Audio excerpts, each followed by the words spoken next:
slow kasur trong mi but one shami kutrai na markas na mamila play halor trong akerhai hakma trong mi ngaden kipopantla anong siuspaya nga penin isnay nga aliwan siya nga kaong pinyo jinsuk shisha hằng mi hapo kashlem jing mong pin shem jing suk chong na akma chong mi ngaden ki pompan la anong siuspaya nga penin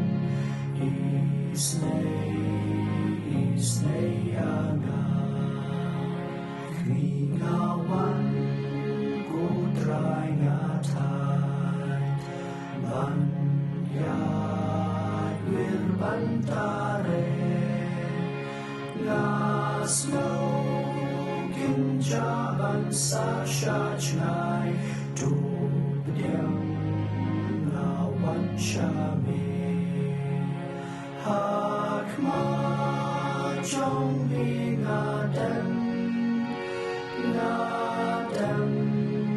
kipopantla anong siuspaya nga penin isnay nga kadono trong mi ngang rung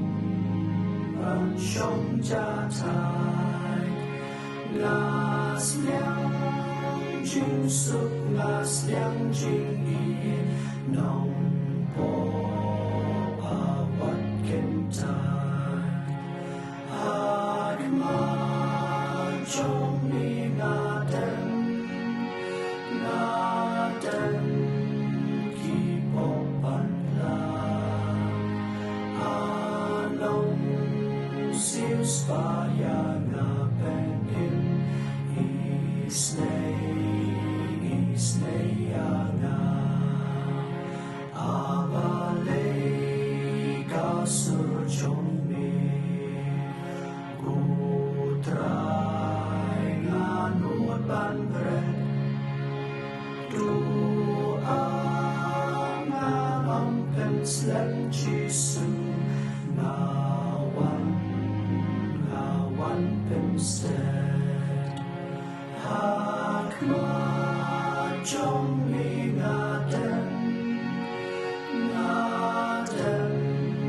kipopantla anong siuspaya nga penin isnay nga